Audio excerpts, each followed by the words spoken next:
I wear my hijab because I want people to judge me for who I am rather than what I look like. I don't like it when, I don't think any person likes it when somebody likes them just for how they look like.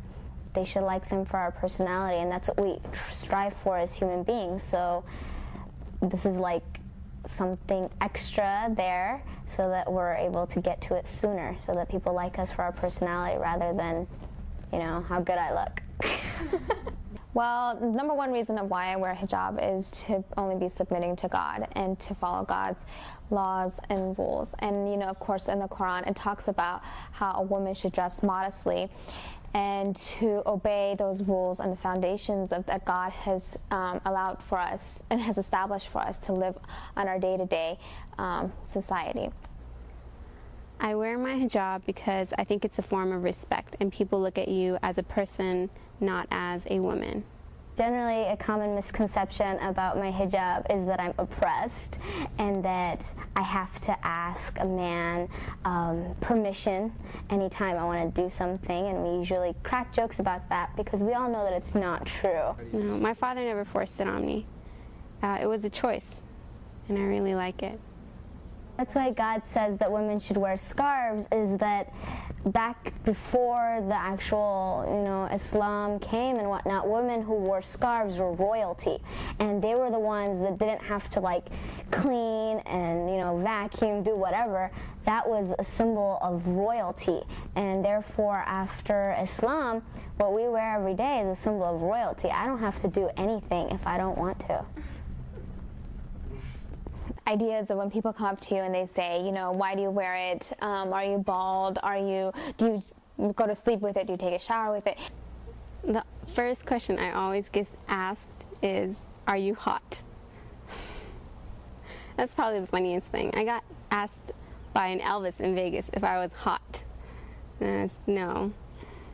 And as you get older, there's more other misconceptions. I mean, especially with today's society and the way it is.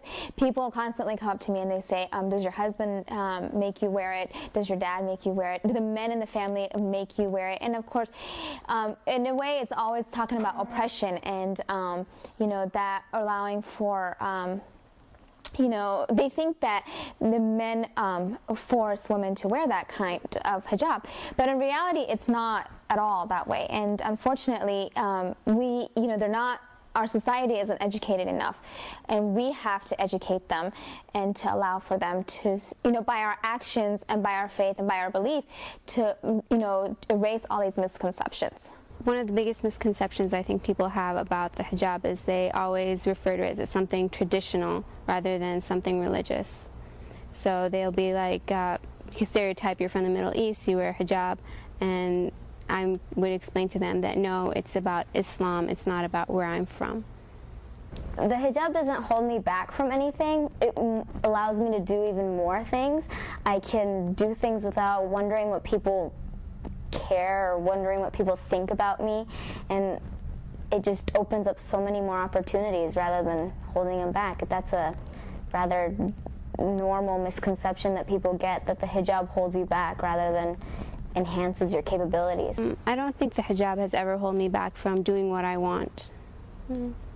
You know, the fortunate thing about me in my career is that the hijab hasn't ever held me back. You know, I'm an architect, and actually the hijab allows me and pushes me to be more forward.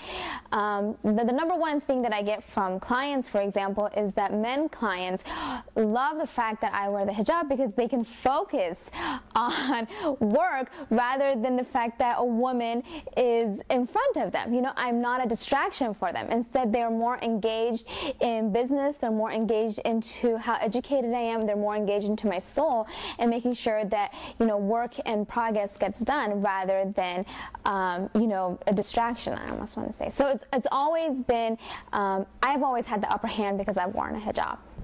My message to those girls who are afraid to be different by wearing the scarf is that different is good. If you're unique, that's what makes you stand out from the crowd, and that's what we all need as human beings. I tell them you should wear your hijab. I mean, there's nothing wrong with being different. There's nothing wrong with showing who you really are, and it's part of your religion, so why not? I really think that a woman or a girl, especially a young girl, should try for at least one day, 24 hours to wear a hijab and to go out, because the whole world changes. You see how men all of a sudden start respecting you. You have some sort of respect, but men and women tend to respect you more. A lot of people when I came from Kuwait had that concern as well. They said, well, why don't you just take it off over there? And I wouldn't do it, and I wouldn't change anything. And they said, people give you trouble, people look at you differently. I've been here 4 years and I've never had trouble. No one has ever looked at me differently. It's been great. And just go ahead and try it. It's actually a good thing. And of course, if a room is full of white marbles and a white, ping pong balls, and the one that's red is the one that stands out. So it's the one that you want. It's the jewel in the box that you are automatically attracted to. And when that jewel in the box is something that is protected and it's wonderful and and has a good soul and it's a good being and it's faithful, that's the one that people are automatically drawn to. And it's good to be that one red ball and filled with a whole bunch of room. It's good to be different.